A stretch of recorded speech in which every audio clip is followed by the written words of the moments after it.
Hello everyone, very good evening. This is Dr. Puneet Dwivedi, Professor and Group Director in Modern Group of Institutions. And here today I am going to discuss something related to our future. And it is very important thing that what will happen after this post-COVID era and opportunities available after this COVID-19. So as an academician, as a student, as a management consultant, it is our duty to show the right path to the students, to other stakeholders of the society, those who are playing vital role in boosting the economy and serving our own people. Friends, today I am here to discuss with you that how India is going to survive, or how New India is going to play a very vital role, very important role in this, and how we are going to become Vishwaguru. And our Prime Minister Shri Narendra Modi has declared that India, the 21st century will be of India, and India is going to play a very vital role, very important role in serving the society, as well as to follow the rule of Vasudhaiva Kutumbakam. Friends, let's start with the opportunities available, because we have every day I am trying to come, and I will try to come and discuss with you many issues which are related to our livelihood, our future, our coming generations' future. So this is very important thing to discuss in detail about each and every aspect, and even we have to identify different aspects and different areas available where we can search new opportunities, we can do something great, because when some problem arrives, simultaneously along with the problem, new opportunities will also come, will also happen. So this is the time to think about new opportunities and in New India. तो चलिए, आप सबका स्वागत है, और मैं doctor Puneet Dwivedi, group director modern group of institutions, इस समय आपसे मुखातिब हूँ, और मैं आपसे कुछ हम चर्चा करेंगे जिसमें भविष्य में कोविड-19 के पश्चात भारत न्यू इंडिया का जो कंसेप्ट होगा, या किस प्रकार से न्यू इंडिया को हम देखते हैं, या किस प्रकार से हम न्यू इंडिया को देखना चाहते हैं, किस प्रकार से हम उसमें विभिन्न प्रकार के अवसर देखना चाहते हैं, किस प्रकार हम उसमें अन्य ऐसी चीज़ें जिसमें भारतीय अर्थव्यवस्था को बूस्ट करने की बात हम कर सकते हैं, वो हम देखते हैं, उसके बारे में हम चर्चा करेंगे। मित्रों, सबसे महत्वपूर्ण जो पॉइंट रहेगा वो हम सबको ध्यान से रखना पड़ेगा कि अब हम जो करने जा रहे हैं वो बिल्कुल नया होगा। सबसे पहली बात कि हम जो भी करने जा रहे हैं, या जो भी भारतीय अर्थव्यवस्था करने जा रही है, चाहे वो 20 लाख करोड़ का पैकेज हो, चाहे जो भी चीज़ें for MSME, for agriculture, for middle class, for lower class, for weaker section, for anybody, when government is coming up with these things, that means we are constructing New India, and these plans are very much, you can say, relevant for the New India, and इस पे हमें बहुत ही ईमानदारी से, बड़े ही मेहनत के साथ काम करना पड़ेगा। सो न्यू इंडिया का मतलब क्या हो गया? नया भारत। हम नए भारत को बनाने की बात कर रहे हैं, और अब नए भारत को बनाने की बात का मतलब सब कुछ हमें शून्य से शुरू करना पड़ेगा। लगभग हमें ये भाव लेके अपने अंदर चलना है कि हमें सब कुछ शून्य से शुरू करना है, और शून्य से शुरू करने के लिए हमें जैसे कई समस्याएं भी आ रही हैं, और हर समस्या के बाद से ये कहा जाता है कि आवश्यकता ही प्रयोगों की जननी होती है, और जब समस्या आती है तो आवश्यकता बढ़ती है, आवश्यकता होती है तो इनोवेशंस किए जाते हैं। So this is right time to innovate, this is right time to fulfill the need of our own society. This is the right time to join hands together to fight with this COVID-19, and to prove that we are the Vishwaguru, and we can do wonders, we can do better things as compared to other countries, because we are having different qualities and different culture, different mindset, different food habits, and different type of languages likewise. So this is the right time to consolidate each and everything and think of doing something great for the country, doing something better for the betterment of the country, betterment of our own society. So मित्रों, मेरा यहाँ पे यही कहना है कि हम सभी जुड़ जाएं। क्या क्या अपॉर्चुनिटीज है उसके बारे में मैं एक एक करके आऊँगा, और जिसके बारे में हम बहुत सारी चर्चाएं करेंगे। अभी जो समस्या आई है, सबसे पहले हम देखें एक एक समस्या को हम कैसे समाधान कर सकते हैं। पहली समस्या ये है कि जो महामारी कोविड-19 कोरोना महामारी हमारे देश में आई है, या विश्व समुदाय में आई है, उसकी सबसे बड़ी समस्या इसमें यह है कि हमारे पास वैक्सीनेशन नहीं है, हमारे पास वैक्सीन नहीं है, हमारे पास उसका टीका नहीं है, हमारे पास उसकी दवा नहीं है। तो जो सबसे पहला जो इनोवेशन होना चाहिए, हम दवा बनाने में लगे हुए हैं, डॉक्टर्स लगे हुए हैं, साइंटिस्ट लगे हुए हैं, विश्व समुदाय लगा हुआ है, सब किसी न किसी प्रकार से दवा बनाने की तैयारी में लगे हुए हैं, टीका बनाने की तैयारी में लगे हुए हैं।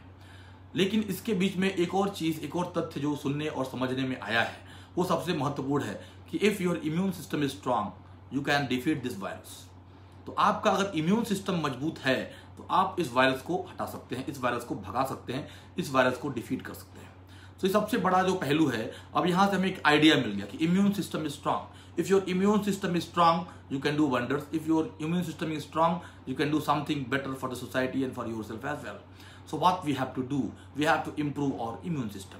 सो इम्यून सिस्टम को स्ट्रांग करने के लिए क्या करना है, किस प्रकार के स्टार्टअप्स आप देखिएगा, मैं इसमें बात करूंगा आपसे। कुछ ऐसी दवाओं या कुछ ऐसी औषधियों के सेवन की बात की गई है।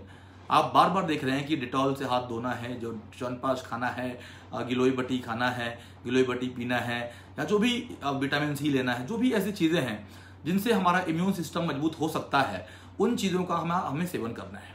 तो ये औषधियों की ओर जाने का एक समय आ गया है, या औषधियों के सेवन की जो आयुर्वेदिक औषधियाँ हैं या होम्योपैथिक औषधियाँ हैं, उनके सेवन की बात यहाँ पे आती है।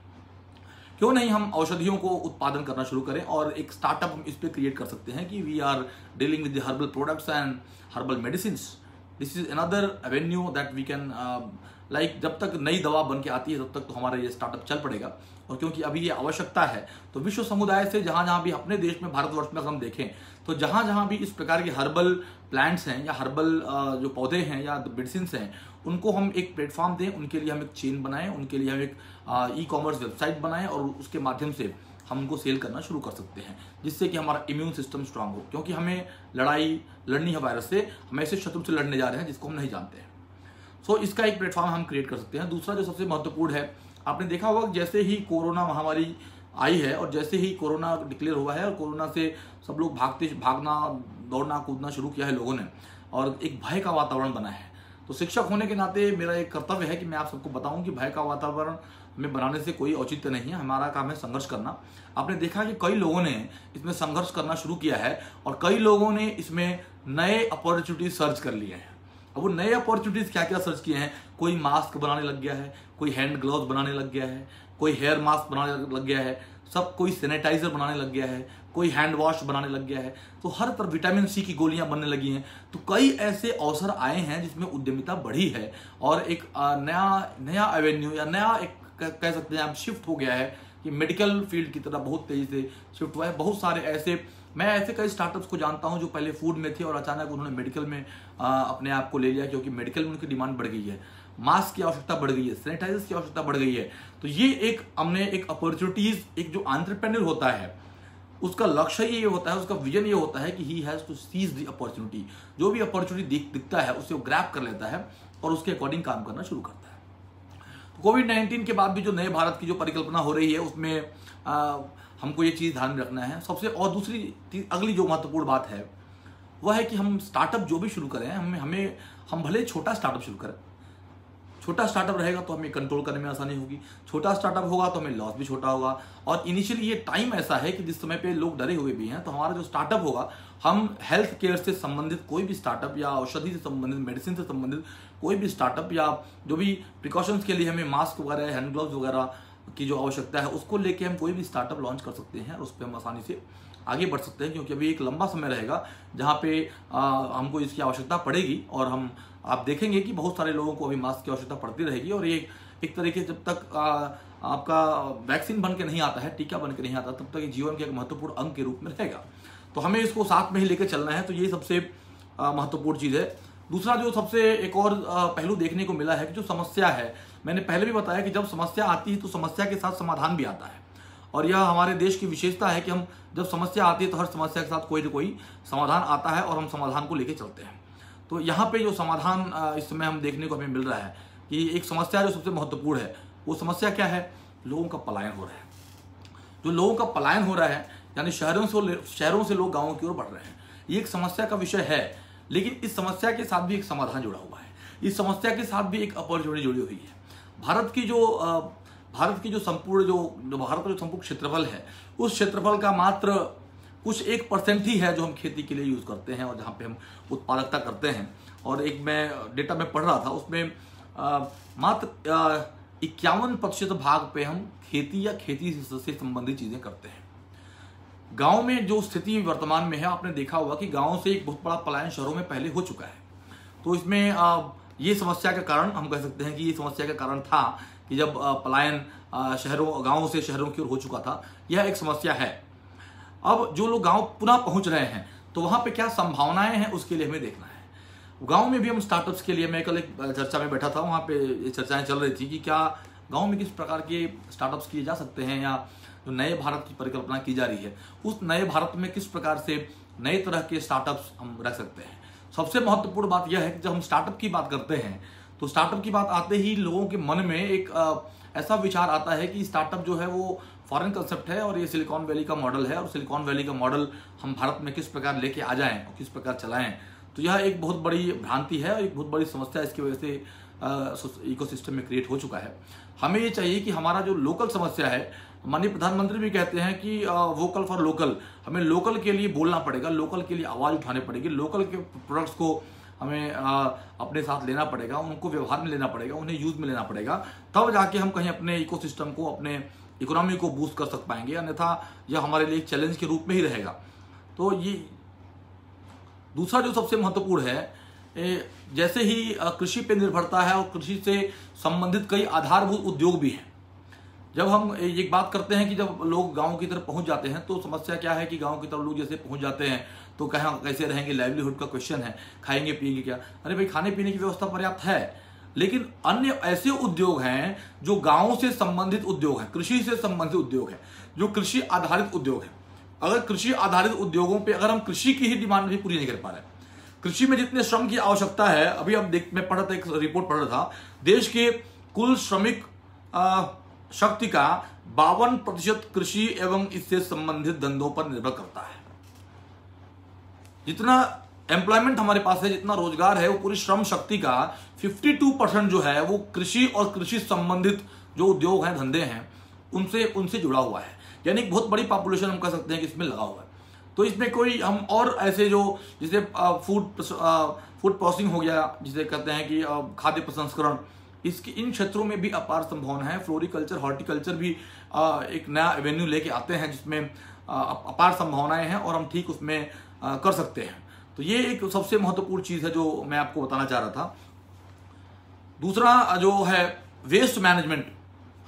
वेस्ट मैनेजमेंट भी एक अपॉर्चुनिटी है, क्योंकि जैसे हम कृषि में वेस्ट मैनेजमेंट का हमने कोई बहुत बड़ा मॉडल नहीं देखा अभी तक, और एक अधूरा मॉडल के रूप में लगता है। क्योंकि कृषि में जो चीजें होती हैं, अगर कुछ बचता है तो हम उसे यूं ही कहीं फेंक देते हैं, बाद में उसका खाद बनता है। कुछ प्रॉपर उसका समुचित उपयोग के रूप में ऐसा कुछ नहीं होता है, कि जो कि बहुत ही चिंता का विषय है। और इस पर अगर आसानी से काम किया जा सकता है, क्योंकि जो ग्रामीण व्यवस्था है उसके अनुरूप वेस्ट मैनेजमेंट अगर प्रॉपरली कर दिया जाए तो निश्चित ही हमें जो पेस्टिसाइड्स है उस पर हमारी डिपेंडेंसी खत्म हो जाएगी और किसान की को एक बहुत बड़ी बचत भी होगी, और एक धंधा जो होगा वो लाभ का धंधा भी बन जाएगा। तो ये एक चीज हमें ध्यान में रखना है कि जिसमें ये किस प्रकार से इन चीजों को किया जा सकता है। ग्रामीण क्षेत्रों में जो स्टार्टअप्स हैं, ग्रामीण क्षेत्रों में जो स्टार्टअप्स में जो अपॉर्चुनिटीज है, मैं उन पे ज्यादा चर्चा करूंगा, क्योंकि हम जो डिस्कशन करेंगे वो एक के बाद यूनिट वाइज करते जाएंगे। और अभी जो मेरा पूरा फोकस रहेगा वो कृषि पे रहेगा, क्योंकि वो आधार है, और धीरे धीरे उद्योगों की और एमएसएमईज की ओर हम बढ़ेंगे, और देन हम आर्टिफिशियल इंटेलिजेंस और जो अन्य चीजें हैं उसकी ओर हम बढ़ते जाएंगे, और ये महत्वपूर्ण हमारे लिए रहेगा। तो अगला जो है कि कृषि क्षेत्र में जो संबंधित उद्योग हैं उनमें हम किस प्रकार से, ये जो मैन पावर हमारा जा रहा है, हम उसे किस प्रकार एकोमोडेट कर सकते हैं। पहली बात तो हम संतुष्ट हो जाएंगे, क्योंकि हम अपने घर जा रहे हैं, अपने घर जो पलायन हो रहा है वो अपने घर जा रहे हैं, तो कहीं दूर या विदेश में या जंगल में नहीं जा रहे हो, अपने घर ही जा रहे हैं। वहां पे एक सहकारिता, उससे हम देखेंगे कि देश और समाज में कई ऐसे परिवर्तन देखने को, सुनने को मिलेंगे। तो सहकारिता का भाव जो जागृत होने वाला है वो हमारे लिए ज्यादा महत्वपूर्ण है, क्योंकि परिवार में सब लोग एक साथ बैठेंगे और कई ऐसे सेल्फ हेल्प ग्रुप्स हैं और कई इस प्रकार के व्यवसाय हैं जो परिवार के स्तर पे ही किया जा सकता है। तो ये भी एक अपॉर्चुनिटी है और एक सेफ्टी के साथ अपॉर्चुनिटी है, और परिवार में ही है, सहकारिता के भाव के साथ है।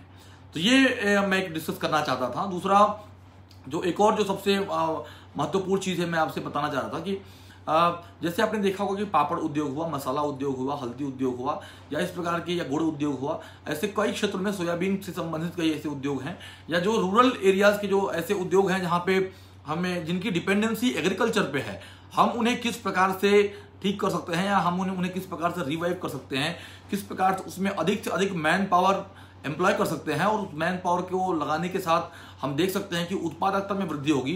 क्योंकि जो कृषि अपने क्षेत्र को ही, या कृषि क्षेत्र स्वयं को ही अपने संपूर्ण उत्पादकता 100% कैपेसिटी पे कभी काम नहीं करता है। और अगर हमारी कृषि जो है वो 100% उत्पादकता पे काम करने लग जाए तो निश्चित ही भारत का भविष्य उज्जवल हो जाएगा, और यह जो खाद्य संबंधी समस्याएं हैं, जो अन्य समस्याएं हैं, वो देखने को नहीं मिलेंगी।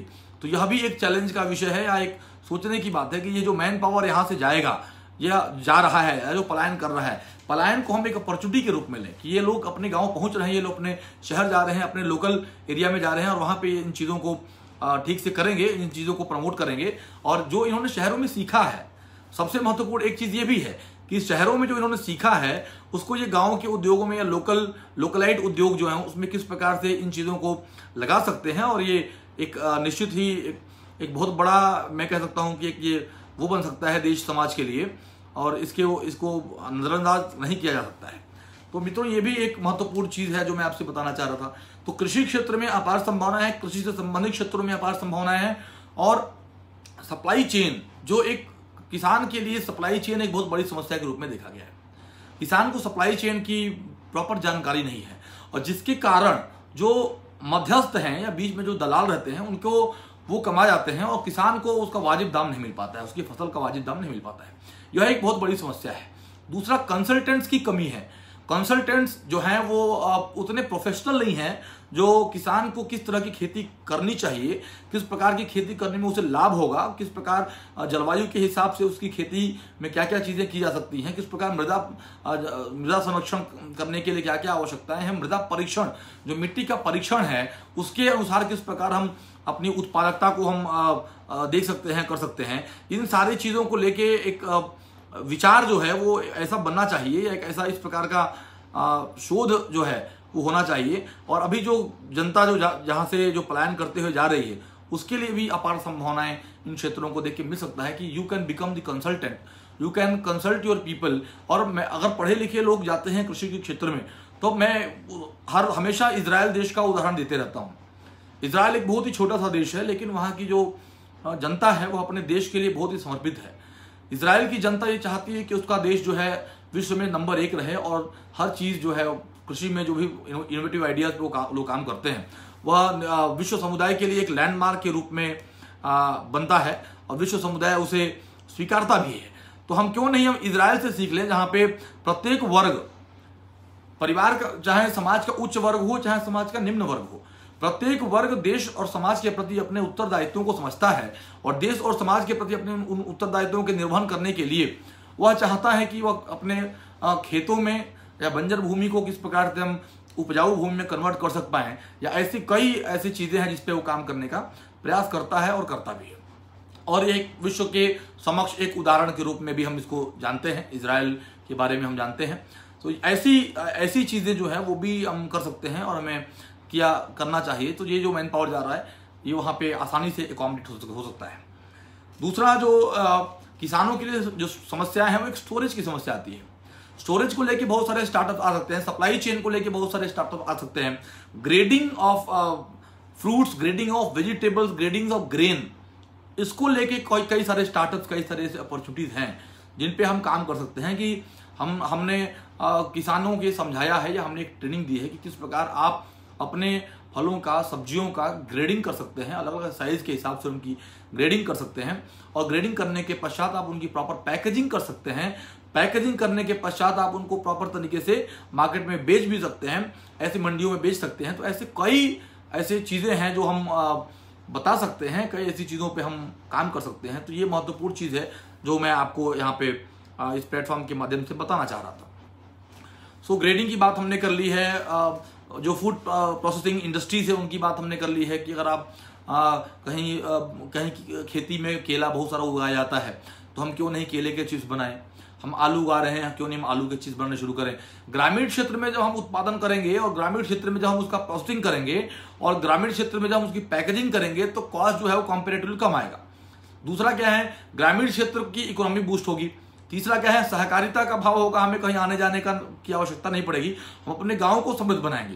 प्रत्येक गांव की अपनी एक विशेषता होती है, अपनी एक शक्ति होती है, अपना एक प्रोडक्ट होता है, वह उस प्रोडक्ट के माध्यम से ग्लोबल मार्केट में अपने आप को प्रूव कर सकता है। ई कॉमर्स के ऐसे कई प्लेटफॉर्म क्रिएट किए जा सकते हैं जो कि डायरेक्टली रूरल इकोनॉमी से जुड़े हों और रूरल एरिया के प्रोडक्ट को आप उसमें दिखा सकते हैं। मैं रूरल की जब बात करता हूं तो इसमें मैं ट्राइबल एरिया की बात करता हूं, जो कि आदिवासी क्षेत्र हैं। जिन आदिवासी क्षेत्रों में उद्यमिता बहुत अपार मात्रा में देखी जाती है और बड़े ही इनोवेटिव तरीके से उनके प्रोडक्ट्स को देखा जाता है और एक बहुत बड़ा और अच्छा हैंडसम प्राइस भी उनके प्रोडक्ट्स को मिलता है। तो यह एक अपार संभावनाएं मैं देखता हूं कि ट्राइबल्स जो है, ट्राइबल्स की जो आर्ट है, उन आर्ट में भी हम काफी तरह के इनोवेटिव आइडियाज के माध्यम से उसे भी एक प्लेटफॉर्म दे सकते हैं। आप उसे भी एक ई कॉमर्स वेबसाइट क्रिएट कर सकते हैं और उसका प्रमोशन कर सकते हैं, और जिसमें हम अपने आदिवासी मित्रों का भी, आदिवासी समाज का भी हम भला कर सकते हैं, जनजातीय समाज का भी हम भला कर सकते हैं। देखिए मित्रों, गांव की जो शक्ति है वो अपार है। गांव की शक्ति को नकारना या गांव की शक्ति को कम आंकना ये मूर्खता है। तो हम इस समय अपने देश और समाज के प्रति जो है पूरे कृत संकल्पित रहें और ये मान के चलें कि ये जो प्रकृति ने ये जो किया है यह निश्चित ही हमारे वेल बीइंग के लिए किया होगा, हमारे भले के लिए किया होगा। शहरों की ओर जो पलायन पहले हो चुका था, जिसकी वजह से गांव अधूरे हो गए थे, गांव टूट गए थे। गांव में किसान तो है, किसान के खेत भी हैं, लेकिन खेत में काम करने वाले मजदूरों की बहुत बड़ी कमी थी, मैन पावर की बहुत बड़ी कमी थी, श्रम की बहुत बड़ी कमी थी, जिसकी वजह से किसान अपनी उत्पादकता का संपूर्ण प्रतिशत जो है, जो उत्पादकता उसे करनी चाहिए थी, वो नहीं कर पाता था और वो मजबूरन जितना कर सक पाता था उतना करता था, जिससे भूमि की जोत भी काफी कम होती गई और धीरे धीरे भूमि बंजर भी होती गई। तो ये समस्या जो है जो बढ़ रही थी, उसको एक तरीके से प्रकृति ने रिवाइवल करने का एक कंसेप्ट अपनाया है और इसका हमें स्वागत करना चाहिए और हम इसको अदरवाइज में न लें, इसको हम बहुत ही ठीक तरीके से इसको समझें और इसको ठीक तरीके से प्रसारित करने का प्रयास करें। इसको हम ऐसे ही न मान लें कि ये एक चैलेंज है और ये एक हमारे साथ बहुत बड़ी एक घटना हुई है। जो भी चीजें हैं, घटना तो हुई है, लेकिन घटना के साथ साथ ये हमारे लिए एक अवसर लेकर के आया है और हमें उन अवसरों की बात करनी है या उन अवसरों के लिए काम करना है।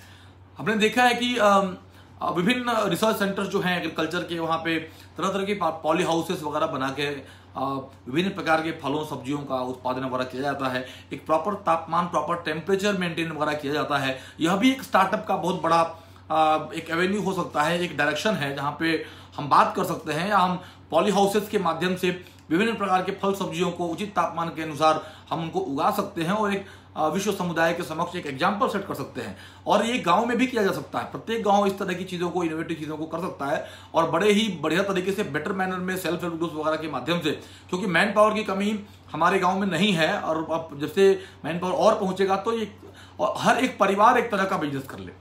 सबसे बढ़िया ये रहेगा कि हर एक परिवार जो अपनी खेती में जो चीजें होती हैं उनका हम किस प्रकार से बिजनेस कर सकते हैं या किस प्रकार से हम उन्हें प्रेजेंट कर सकते हैं, किस प्रकार से हम उन्हें विश्व समुदाय तक पहुंचा सकते हैं, किस प्रकार से हम उन्हें एग्जिबिट कर सकते हैं, मार्केट में हम उन्हें प्रमोट कर सकते हैं। ये सारी चीजों का हमें विचार करना चाहिए और हमें उस पर बहुत सारे अवसर और संभावनाएं देश समुदाय में, विश्व समुदाय में हम दे सकते हैं।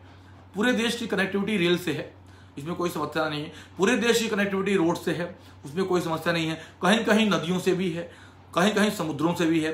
तो समस्या जो है कनेक्टिविटी की, इंफ्रास्ट्रक्चर की नहीं है।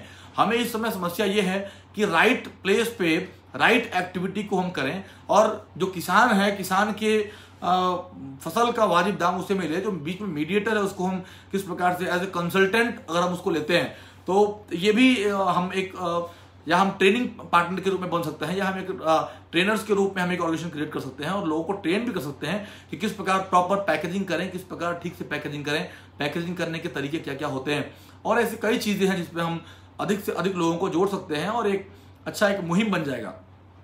मित्रों, मैं जो देख रहा था कि मैं जब स्टडी कर रहा था तो यहाँ पे औषधियों के क्षेत्र में अपार संभावनाएं हैं।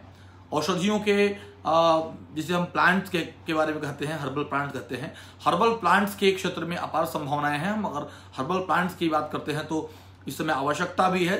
जिस प्रकार हम मास्क और सैनिटाइजर और हमें ग्लव्स की आवश्यकता है, उस प्रकार हमें औषधियों की भी आवश्यकता है। औषधियों के क्षेत्र में भी अपार काम किया जा सकता है, ये भी हमारे लिए आवश्यकता के रूप में ही है और हमें इसे स्टार्टअप्स के रूप में देखें।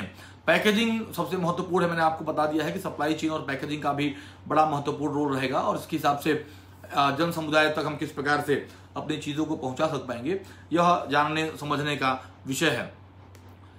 दूसरा जो एक प्रॉब्लम के रूप में देखा जा रहा है कि जो है आगे चल के अगर हम थोड़ा कृषि से बाहर निकलते हैं, कृषि के क्षेत्र में भी अगर हम देखें तो वर्चुअल लेवल पे भी हम ट्रेनिंग प्रोग्राम्स वगैरह ऑर्गेनाइज कर सकते हैं, क्योंकि आजकल हर व्यक्ति के पास मोबाइल फोन है और इस तरीके की चीज़ें, कई ऐसे मोबाइल ऐप बनाए जा सकते हैं जिसके माध्यम से हम किसानों को तरह तरह की सेवाएं, तरह तरह की सुविधाएं, तरह तरह के उनको नॉलेज, ज्ञान या जो भी चीज़ें हम उनको दे सकते हैं, उनको हम ट्रैक भी कर सकते हैं, उनकी चीज़ों को हम ट्रैक कर सकते हैं, उन्हें हम ये सब चीज़ें सिखा भी सकते हैं कि आर्टिफिशियल इंटेलिजेंस वगैरह का किस प्रकार उपयोग वो अपने खेती के लिए कर सकते हैं।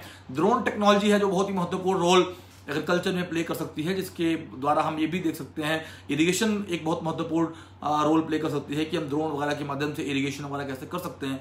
तो अपार संभावनाएं हैं और हमें शहरों में रह के काम करने से की अपेक्षा अगर गांव में रह के काम करने का मौका मिलता है तो ये हमारे सौभाग्य की बात है। कम से कम संसाधनों में अच्छा काम करने का और सुरक्षित रहने का सबसे महत्वपूर्ण है कि जान है तो जहान है, माननीय प्रधानमंत्री कहते हैं जान है तो जहान है। तो अगले कुछ वर्षों तक हमें देखेंगे कि जो पलायन हो रहा है या जो लोग अभी घर जा रहे हैं उनके मन में एक भय का वातावरण रहेगा और भय के वातावरण रहने से वो कुछ समय तक बाहर नहीं आना चाहेंगे। तो ऐसे समय पे खाली हाथ बैठने से अच्छा है कि हम अपनी कृषि में, अपने खेत में कुछ ऐसा इनोवेटिव करें या ऐसी चीज़ों को, इनोवेटिव आइडियाज़ को इम्प्लीमेंट करें।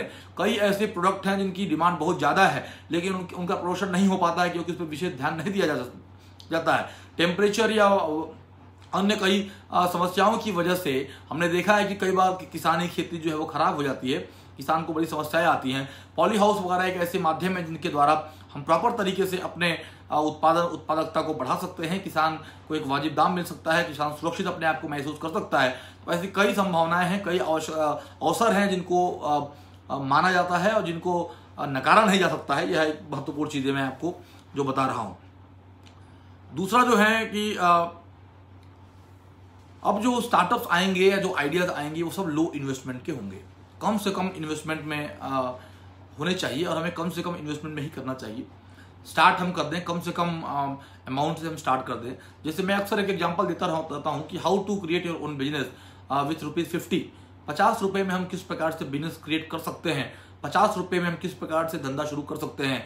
तो यह एक भाव है जो हम घर बैठे ही इस जो लॉकडाउन में इस समय जो हम घर में बैठे हुए हैं, लॉकडाउन 4.0 की भी घोषणा हो गई है, तो इस समय में हम घर में रहते हुए किस प्रकार से लॉकडाउन के अंतर्गत ही हम किस प्रकार से इनोवेटिव आइडियाज कर सकते हैं। कई घरों में कितना न्यूज़पेपर आता होगा, उन न्यूज़पेपर्स के वो हम पेपर बैग्स बना सकते हैं, उन न्यूज़पेपर्स से हम कुछ ऐसी चीज़ें बना सकते हैं जो कि क्रिएटिव हों, जो आर्टिस्टिक हों, हम उन्हें बेच भी सकते हैं।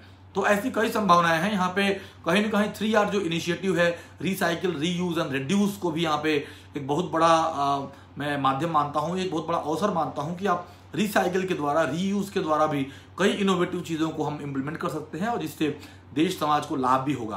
तो मित्रों, मेरा ये कहना ये वाजिब है कि 3R जो इनिशिएटिव है जिसमें रीयूज या रिसाइकिल की बात हम करते हैं, तो मैं पेपर बैग की बात कर रहा था। पेपर बैग बनाने के लिए हमें कितनी कॉस्ट लगती है, 50 रुपीज़ में आप किस प्रकार से एक नया बिजनेस शुरू कर सकते हैं, यह सोचने का विषय है, यह जानने का विषय है।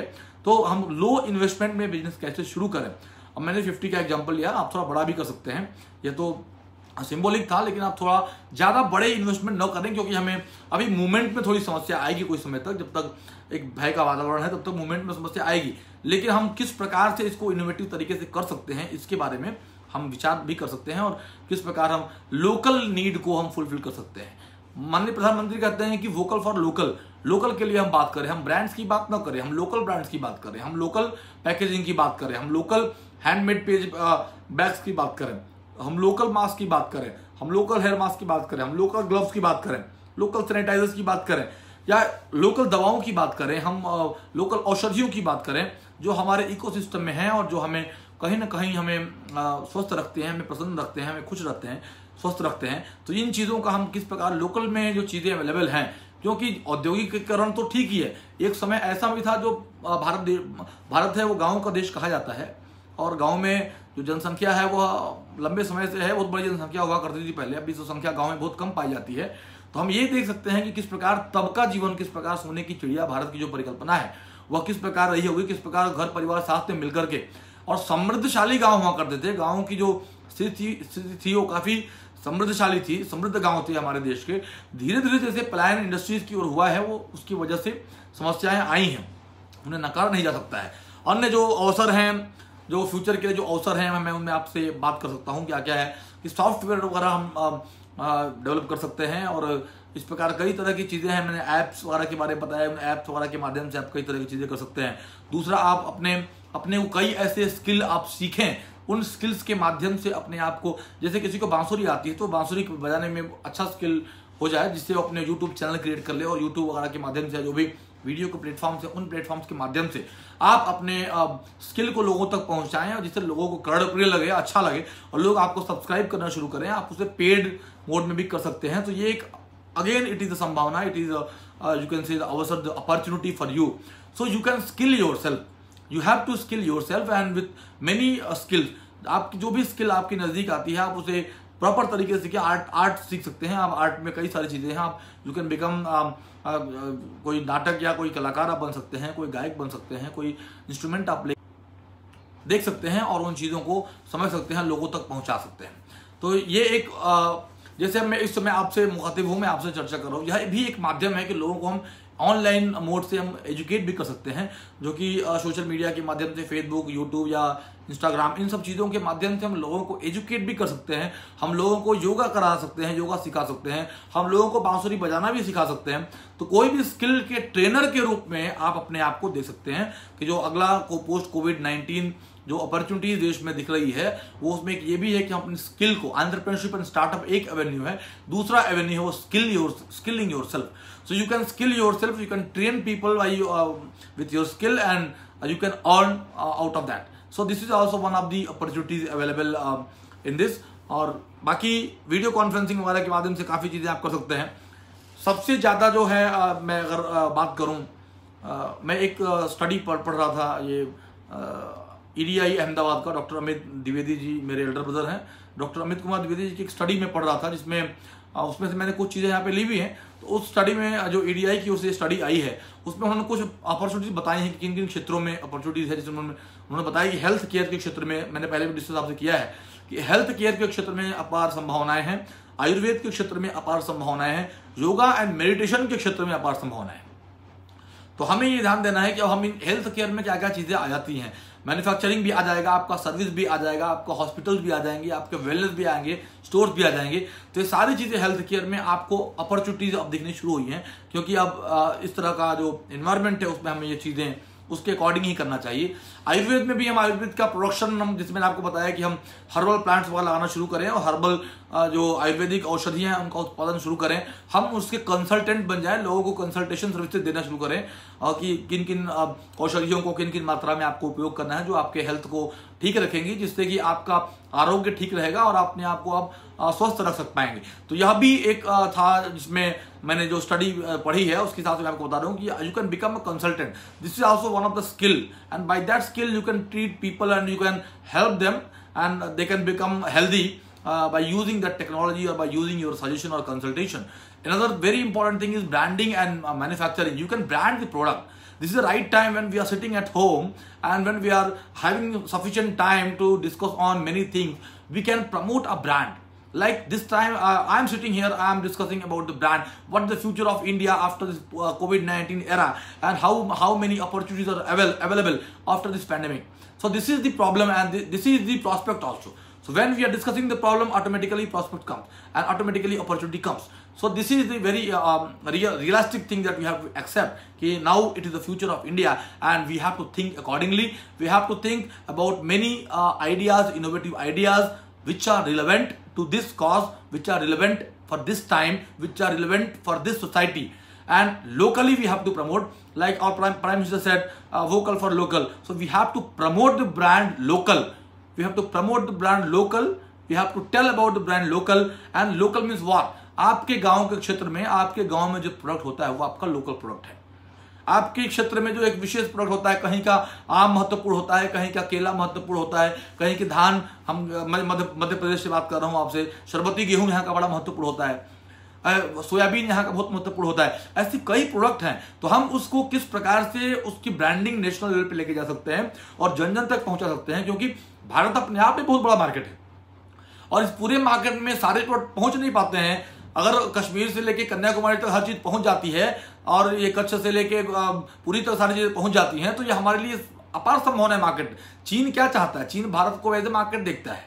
चीन को अगर हमने रोका है, चीन हमने हमारे ऊपर जो वायरस भेजा है या हमको परेशान करने के लिए या देश को एक तरह से त्रस्त करने के लिए वायरस भेजा है, तो हमने उसको रोका है, हमें उसे रोकना भी चाहिए। तो यह राष्ट्र हित में जो काम किया गया है, that is different aspect, but we are discussing the things like an opportunity कि what are the opportunities available after this post कोविड-19 and how we are going to survive with the help of local brands, how we are going to survive with producing Ayurveda, branding Ayurveda, trading Ayurveda and manufacturing Ayurveda items, and simultaneously we are focusing on healthcare।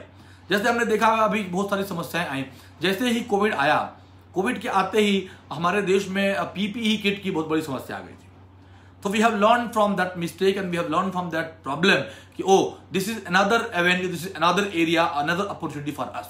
For mask, another opportunity. Sanitizer, another opportunity. Vitamin C tablets, another opportunity. So gloves, another opportunity. Hair mask, another opportunities. There are many things available. So now the things are like same, but they are just shifting from one wing to other wing. So that we have to realize, and we as an entrepreneur, we have to discuss and we have to consult experts and we have to be very much focused about the product, about the manufacturing, about the consultation, about producing and everything. So this is the right time to discuss all these things.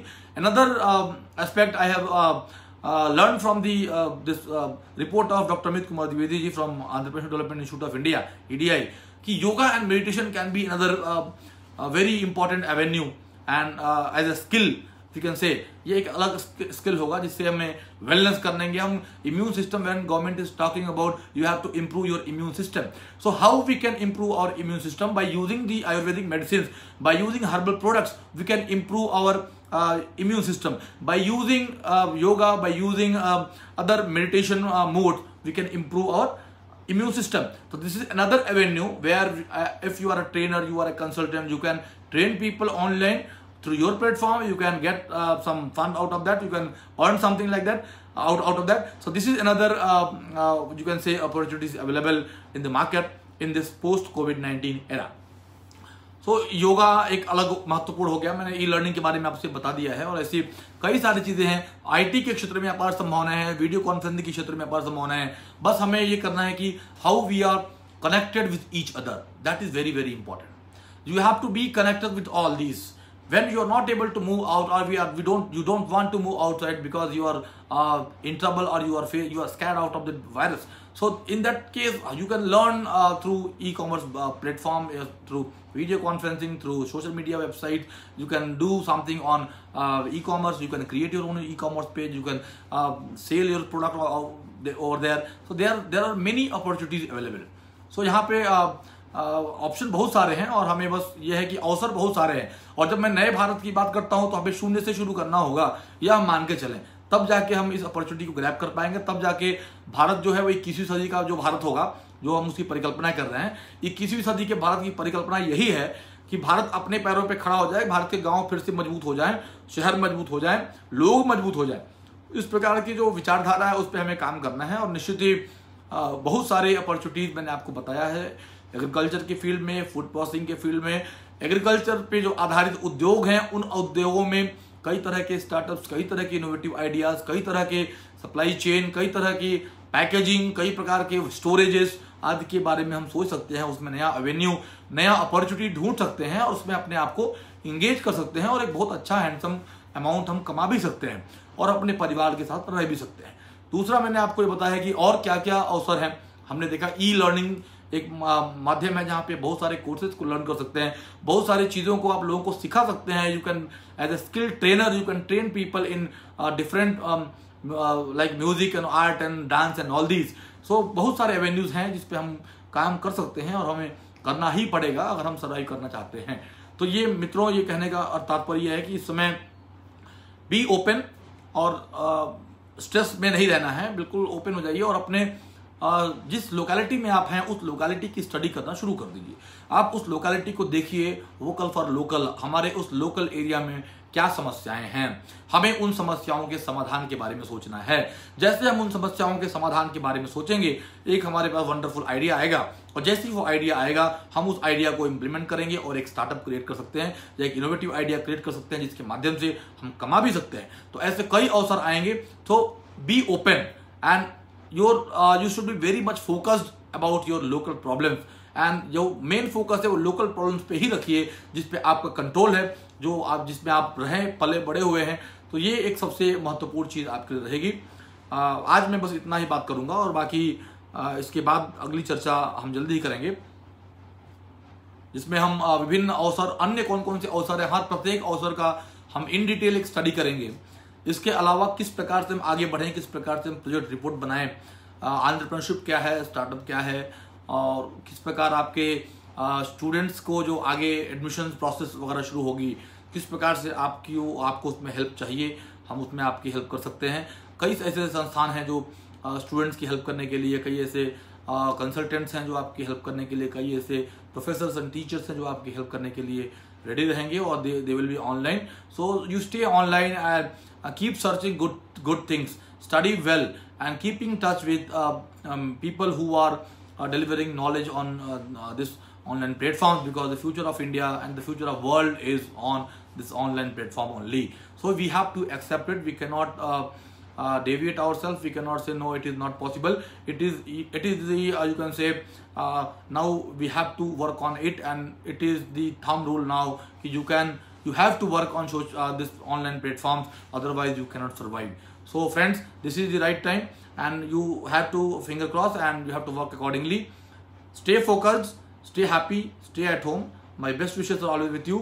If you have any query, you can inbox me, you can call me. My mobile number is 9993456731, 9993456731. Either you can visit my page or my institute page, Modern Institute, Modern Group of Institute, Indore, and we are specialized with pharmacy, management and commerce. So we are also backed up by 2 pharmacy companies, Modern Laboratories and Nandini Laboratories. So we are having a proper incubator where we are providing all the facilities to students for the wonderful startups. They can, with the academy and industry interface, they can create new startups, new ventures. So this is the right time also to discuss all these things. We are from the teaching community, so we are always open for people who are seeking knowledge, who are looking for great knowledge, and to serve the nation, to serve our own people. And in this pandemic time and crucial time, we have to be focused, we have to keep in touch. और जो भी आपको समस्या है आप मुझे लिख सकते हैं, मुझसे बात कर सकते हैं। मेरी शुभकामनाएं आपके साथ हैं। Thank you so much. जय हिंद।